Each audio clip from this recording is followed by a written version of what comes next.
ಇವರನ್ನ ಕನ್ನಡಿಗರು ನೋಡದೇ ಇರಲು ಸಾಧ್ಯವೇ ಇಲ್ಲ ಬಿಡಿ. ಜೀ ಕನ್ನಡದ ವೇದಿಕೆಯಲ್ಲಿ ಸಾಕಷ್ಟು ಸಿನಿಮಾದಲ್ಲಿ ಇವರು ತಮ್ಮ ಪ್ರತಿಭೆಯ ಮೂಲಕ ಕರುನಾಡಿನ ಮನ ಗೆದ್ದಿದ್ದಾರೆ. ಇವರ ಕಾಮಿಡಿ ನೋಡ್ತಾ ಇದ್ರೆ ಎಷ್ಟು ದುಃಖ ಇದ್ರೂ ಕಮ್ಮಿ ಆಗುತ್ತೆ. ಇವ್ರ ವಾಯ್ಸನ್ನ ಕೇಳಿದ್ರೆ ಸಾಕು, ಈ ವಾಯ್ಸನ್ನ ಎಲ್ಲೋ ಕೇಳಿದೀವಿ ಅನ್ಸುತ್ತೆ. ಆ ವಾಯ್ಸು ಬೇಗ ರಾಕೇಶ್ ಪೂಜಾರಿದೆ ಅಂತ ನಮಗೆ ಗೊತ್ತಾಗುತ್ತೆ. ಅಷ್ಟರ ಮಟ್ಟಿಗೆ ಈ ಪ್ರತಿಭೆ ಕನ್ನಡಿಗರ ಮನೆ ಮಾತಾಗಿದ್ದಾರೆ. ತಾನು ಖುಷಿಯಾಗಿ ಎಲ್ಲರನ್ನ ಖುಷಿಯಾಗಿ ಇರಿಸ್ತಿದ್ರು ಇವರು. ಈಗ ಈ ಮುಗ್ಧ ಜೀವ ವಿಧಿಯಾಟಕ್ಕೆ ಬಲಿಯಾಗಿದೆ. ಬಾಳಿ ಬದುಕಬೇಕಾಗಿದ್ದ ಜೀವವನ್ನ ವಿಧಿ ಬಲಿ ಪಡೆದಿದೆ. ಕಾಮಿಡಿ ಕಿಲಾಡಿ ಖ್ಯಾತಿಯ ರಾಕೇಶ್ ಪೂಜಾರಿ ಹೃದಯಾಘಾತದಿಂದ ನಮ್ಮನ್ನ ಅಗಲಿದ್ದಾರೆ. ಅವರ ಸಾವಿಗೆ ನಿಜವಾದ ಕಾರಣವೇನು, ಕೊನೆ ಕ್ಷಣದಲ್ಲಿ ಅಲ್ಲಿ ಆದ ತಪ್ಪೇನು ಅನ್ನೋದನ್ನು ಹೇಳ್ತೀನಿ. ನಾನು ನಿಮ್ಮ ಶಿವರಾಜ್ ಮಾಣಂಕಿ. ನೀವು ಸುದ್ದಿಯಾನದ ಸಬ್ಸ್ಕ್ರೈಬರ್ ಆಗೋದನ್ನು ಮರಿಬೇಡಿ. ಹಾಗೆ ಈ ವಿಡಿಯೋವನ್ನು ಕೊನೆ ತನಕ ನೋಡಿ.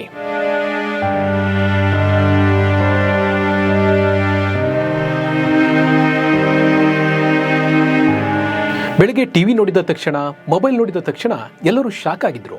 ಕಾಮಿಡಿ ಕಿಲಾಡಿಗಳು ಖ್ಯಾತಿಯ ನಟ ರಾಕೇಶ್ ಪೂಜಾರಿ ಇನ್ನಿಲ್ಲ ಅನ್ನೋ ಸುದ್ದಿ ನೋಡಿ ಶಾಕ್ ಆಗಿದ್ರು. ಮೊಬೈಲ್ನಲ್ಲಿ ನೋಡಿದವರು ಇದು ಫೇಕ್ ಸುದ್ದಿ ಅಂತ ಅಂದ್ಕೊಂಡಿದ್ರು. ಹಾಗಂತ ಇದು ವದಂತಿ ಆಗಿರಲಿಲ್ಲ, ನಿಜವಾಗಿತ್ತು. ಆರೋಗ್ಯವಾಗಿದ್ದ ನಟ ರಾಕೇಶ್ ಪೂಜಾರಿ ಸಣ್ಣ ವಯಸ್ಸಿನಲ್ಲೇ ಹೃದಯಾಘಾತದಿಂದ ನಿಧನ ಹೊಂದಿದ್ದಾರೆ. ಬಾಳಿ ಬದುಕಬೇಕಾಗಿದ್ದ ಅವರು ಕೊನೆ ಉಸಿರೆಳೆದಿದ್ದಾರೆ.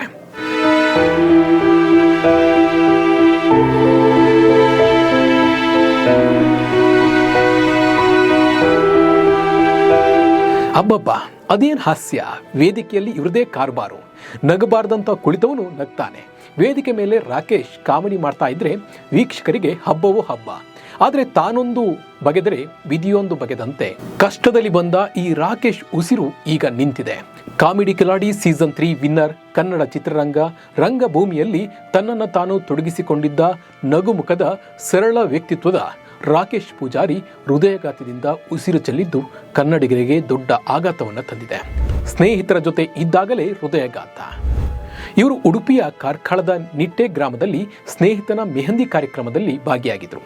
ಉಡುಪಿಯಲ್ಲಿ ಮೆಹಂದಿ ಶಾಸ್ತ್ರ ಅಂದರೆ ಕೇಳಬೇಕಾ? ಗಮ್ಮತ್ತಿರುತ್ತೆ, ಹಾಡಿರುತ್ತೆ, ಡ್ಯಾನ್ಸ್ ಇರುತ್ತೆ. ಈ ಕಾರ್ಯಕ್ರಮಕ್ಕೆ ಹೋದ ರಾಕೇಶ್ ಸ್ನೇಹಿತರ ಜೊತೆ ಸಖತ್ತಾಗಿ ಡ್ಯಾನ್ಸ್ ಮಾಡಿದ್ದಾರೆ. ಈ ವೇಳೆ ಸಡನ್ ಹೃದಯಾಘಾತವಾಗಿದೆ. ಕೂಡಲೇ ಅವರನ್ನು ಆಸ್ಪತ್ರೆಗೆ ದಾಖಲು ಮಾಡಲಾಗಿದೆ. ಆದರೆ ಚಿಕಿತ್ಸೆ ಫಲಿಸದೆ ಅವರು ಮೃತಪಟ್ಟಿದ್ದಾರೆ. ಅದೊಂದು ತಪ್ಪು ಮಾಡಬಾರ್ದಿತ್ತು. ಹೌದು, ರಾಕೇಶ್ ಪೂಜಾರಿ ಅದೊಂದು ತಪ್ಪು ಮಾಡಬಾರ್ದಿತ್ತು.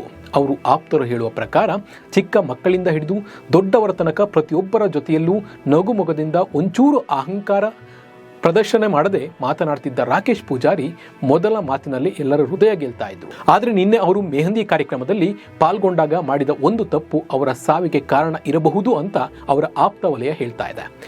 ಅಂದರೆ ಗೆಳೆಯನ ಮೆಹಂದಿ ಕಾರ್ಯಕ್ರಮದಲ್ಲಿ ಭಾಗಿಯಾಗಿದ್ದ ರಾಕೇಶ್ ಪೂಜಾರಿ ಸಿಕ್ಕಾಪಟ್ಟೆ ಡ್ಯಾನ್ಸ್ ಮಾಡಿದ್ರು.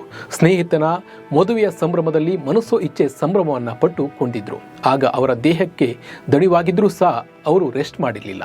ಹೀಗಾಗಿ ದೇಹಕ್ಕೆ ತೀವ್ರ ಸುಸ್ತಾಗಿ ಮಧ್ಯರಾತ್ರಿ 1 ಗಂಟೆ ಸುಮಾರಿಗೆ ಅವರಿಗೆ ಲೋ BP ಉಂಟಾಗಿ ಹೃದಯಾಘಾತ ಆಗಿದೆ. ಯಾವುದೇ ದುಶ್ಚಟ ದುರಭ್ಯಾಸ ಇಲ್ಲದ ರಾಕೇಶ್ ಪೂಜಾರಿ ನಿಧನ ಎಲ್ಲರಿಗೂ ಆತಂಕ ತಂದಿದೆ. ರಾಕೇಶ್ ಸಾವಿಗೂ ಮುನ್ನ ಏನೆಲ್ಲ ಆಗಿತ್ತು ಎಂದು ಅವರ ಆಪ್ತ ಹಾಗೂ ನಟ ಗೋವಿಂದಗೌಡ ಹೇಳಿದ್ದಾರೆ. ಅವರೊಬ್ಬ ಒಳ್ಳೆಯ ಕಲಾವಿದ ಅನ್ನೋಕ್ಕಿಂತ ಒಳ್ಳೆಯ ಮನುಷ್ಯ. ಎಲ್ಲರಿಗೂ ಅವರು ಇಷ್ಟ ಆಗ್ತಾ ಇದ್ರು. ಈ ವಿಚಾರ ಕೇಳಿ ತುಂಬ ನೋವಾಗಿದೆ. ಕಾಂತಾರ 1 ಶೂಟಿಂಗ್ ಮುಗಿಸಿ ಸ್ನೇಹಿತರ ಜೊತೆ ಮೆಹಂದಿ ಕಾರ್ಯಕ್ರಮಕ್ಕೆ ಹೋಗಿದ್ದಾನೆ. ಕಾರ್ಯಕ್ರಮ ಮುಗಿಸಿ ಸುಸ್ತಾಗ್ತಿದೆ ಅಂತ ಹೇಳ್ತಾ ಇದ್ದ. ನನಗೆ ಮುಂಜಾನೆ 4 ಗಂಟೆಗೆ ವಿಚಾರ ಗೊತ್ತಾಯಿತು. ಶಾಕ್ ಆದೆ. ಇದನ್ನು ಕೇಳಿ ನನಗೂ ಸಹಿಸಿಕೊಳ್ಳೋಕೆ ಆಗ್ತಾ ಇಲ್ಲ ಅಂತ ಹೇಳಿ ಗೋವಿಂದಗೌಡ ಹೇಳಿದ್ದಾರೆ. ಅಲ್ಲದೆ ಅವನಿಗೆ ಆರೋಗ್ಯ ಸಮಸ್ಯೆ ಏನೂ ಇರಲಿಲ್ಲ. ಇತ್ತೀಚೆಗೆ ವಾಹನ ಸ್ಕಿಡ್ ಆಗಿ ಅಪಘಾತ ಆಗಿತ್ತು. ಆಸ್ಪತ್ರೆಗೆ ಹೋಗಿ ನಾವೆಲ್ಲ ಹುಷಾರಾಗಿರೋ ಅಂತ ಮಾತನಾಡಿ ಬಂದಿದ್ವಿ. ತುಂಬ ಸಕ್ರಿಯ ಆಗಿದ್ದ ವ್ಯಕ್ತಿ ಮತ್ತು ಎಲ್ಲರಿಗೂ ಬೇಕಾಗಿದ್ದ ವ್ಯಕ್ತಿತ್ವ ಅವರದ್ದು ಅಂತ ಅವರು ಹೇಳಿದ್ದಾರೆ. ಇನ್ನು ದಸ್ಕತ್ ಪ್ರೀಮಿಯರ್ ಶೋಗೆ ಕೂಡ ಇತ್ತೀಚೆಗೆ ಅವರು ಬಂದಿದ್ರಂತೆ. ಅದೇ ಸಂದರ್ಭದಲ್ಲಿ ಇವರು ಅವ್ರನ್ನ ಮೀಟ್ ಆಗಿ ಮಾತಾಡಿದ್ರಂತೆ. ರಾಕೇಶ್ ಪಯಣ ಹೇಗಿತ್ತು? ರಾಕೇಶ್ ಅವರು ತಮ್ಮ ನಟನ ಪಯಣ ಆರಂಭಿಸಿದ್ದು ಚೈತನ್ಯ ಕಲಾವಿದರು ನಾಟಕ ತಂಡದ ಮೂಲಕ. ಬಳಿಕ 2014ರಲ್ಲಿ ಖಾಸಗಿ ಚಾನಲ್ನಲ್ಲಿ ಕಡ್ಲೆ ಪಜಲ್ ಎಂಬ ತುಳು ರಿಯಾಲಿಟಿ ಶೋ ಮೂಲಕ ಅನೇಕರ ಮನ ಗೆದ್ರು. ನಂತರ ಹಲವು ಸಿನಿಮಾಗಳಿಗೆ ಆಡಿಷನ್ ನೀಡಿದರು. ಸುಮಾರು 150 ಆಡಿಷನ್ ನೀಡಿದ ರಾಕೇಶ್ ಪೂಜಾರಿ 2018ರಲ್ಲಿ ಜೀ ಕನ್ನಡ ಕಾಮಿಡಿ ಕಿಲಾಡಿಗಳು ಸೀಸನ್ 2 ಶೋಗೆ ಸೆಲೆಕ್ಟ್ ಆಗಿದ್ರು. ಇದರಲ್ಲಿ ರನ್ನರ್ ಅಪ್ ತಂಡದ ಸದಸ್ಯರಾಗಿದ್ದರು. ಬಳಿಕ 2020ರಲ್ಲಿ ರಾಕೇಶ್ ಅವರು ಕನ್ನಡ ಮತ್ತು ತುಳುವಿನಲ್ಲಿ ಸಾಕಷ್ಟು ಸಿನಿಮಾಗಳಲ್ಲಿ ನಟಿಸಿದ್ದಾರೆ. ರಾಕೇಶ್ ಕನ್ನಡದಲ್ಲಿ ಫೈಲ್ವಾನ್ ಮತ್ತು ಎಂಥ ಲೋಕವಿಯ ಚಿತ್ರಗಳಲ್ಲಿ ನಟಿಸಿದ್ದಾರೆ. ಇನ್ನು ತುಳು ಭಾಷೆಯ ಹಲವು ಸಿನಿಮಾಗಳಿಗೆ ಇವರು ಬಣ್ಣ ಹಚ್ಚಿದ್ದಾರೆ. ಇನ್ನು ಕನ್ನಡದ ಜನಪ್ರಿಯ ಸೀರಿಯಲ್ ಆಗಿದ್ದಂತಹ ಹಿಟ್ಲರ್ ಕಲ್ಯಾಣದಲ್ಲೂ ಸಹ ಇವರು ಆಕ್ಟ್ ಮಾಡಿ ಸಾಕಷ್ಟು ಜನರ ಮನಗೆದ್ದಿದ್ರು. ಮನೆಗೆ ದಾರಿ ದೀಪವಾಗಿದ್ರು ರಾಕೇಶ್. ಎಲ್ಲಕ್ಕಿಂತ ದುಃಖಕರ ವಿಚಾರ ಅಂದರೆ ಇದು. ಸಿನಿಮಾಗಳಲ್ಲಿ ಉತ್ತಮ ಅವಕಾಶಗಳನ್ನು ಪಡೆದಿದ್ದ 33 ವರ್ಷದ ರಾಕೇಶ್ಗೆ ತಾಯಿ ಹಾಗೂ ಸಹೋದರಿ ಇದ್ದು ಮನೆಗೆ ಇವರೇ ಆಧಾರ ಸ್ತಂಭ ಆಗಿದ್ದರು. ಇಡೀ ಮನೆಯ ಜವಾಬ್ದಾರಿ ರಾಕೇಶ್ ಮೇಲಿತ್ತು. ಸದ್ಯ ರಾಕೇಶ್ ಸಾವಿನ ಒಂದು ವಿಷಯ ತಿಳಿದು ಅವರ ಸಾವನ್ನು ನೋಡಿ ಅವರ ಇಡೀ ಕುಟುಂಬ ಕಮ್ಮನಿ ಮಿಡಿತಿದೆ. ಅಲ್ಲದೆ ಅಮ್ಮ ಮತ್ತು ತಂಗಿಯ ಕತೆ ಮುಂದೇನು ಅನ್ನೋದು ಕೂಡ ಗೊತ್ತಾಗ್ತಾ ಇಲ್ಲ.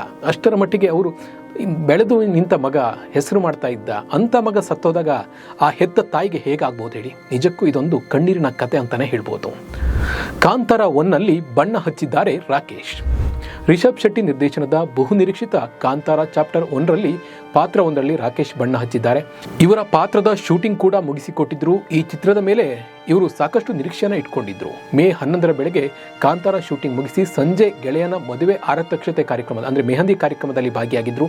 ಈ ವೇಳೆ ಸ್ನೇಹಿತರ ಜೊತೆ ಇದ್ದಾಗಲೇ ಹೃದಯಾಘಾತದಿಂದ ರಾಕೇಶ್ ನಿಧನರಾಗಿದ್ರು. ಮಾತ್ರ ನಿಜಕ್ಕೂ ನಂಬಲಾರದ ಘಟನೆ ಅಂತಾನೆ ಹೇಳ್ಬೋದು.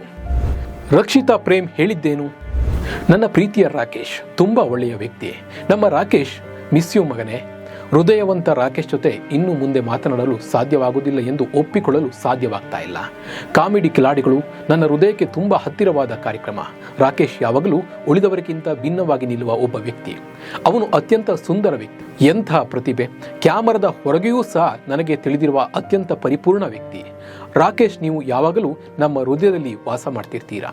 ನಿಮ್ಮ ನಗು, ನಿಮ್ಮ ತುಂಟತನ ಮತ್ತು ಮುಖ್ಯವಾಗಿ ನೀವು ನಮ್ಮೆಲ್ಲರ ಜೀವನದಲ್ಲಿ ತಂದ ಸಂತೋಷ ಅಂತ ಹೇಳಿ ಅವರು ಒಂದು ಭಾವುಕವಾದ ಒಂದು ಮಾತನ್ನ ರಕ್ಷಿತಾ ಪ್ರೇಮ್ ಮಾಡಿದ್ದಾರೆ.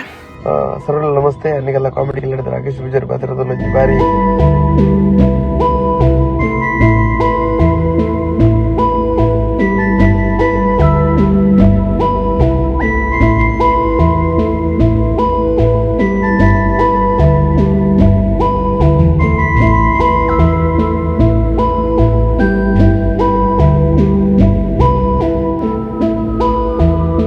ಒಟ್ಟಿನಲ್ಲಿ ಬಾಳಿ ಬದುಕಿ ತನ್ನ ತಾಯಿಯನ್ನ ಚೆನ್ನಾಗಿ ನೋಡಿಕೊಳ್ತಾ ತಂಗಿಗೆ ಒಳ್ಳೆ ಕಡೆ ಮದುವೆ ಮಾಡಿಕೊಟ್ಟು ತನ್ನ ಬದುಕಿನ ಕಡೆ ಕೂಡ ಸಾಕಷ್ಟು ಆಸೆಯ ಆಕಾಂಕ್ಷೆಯನ್ನ ಇಟ್ಕೊಂಡಿದ್ದ ರಾಕೇಶ್ ನಮ್ಮನ್ನ ಅಗಲಿದ್ದು ನಿಜಕ್ಕೂ ದುಃಖದ ಸಂಗತಿ.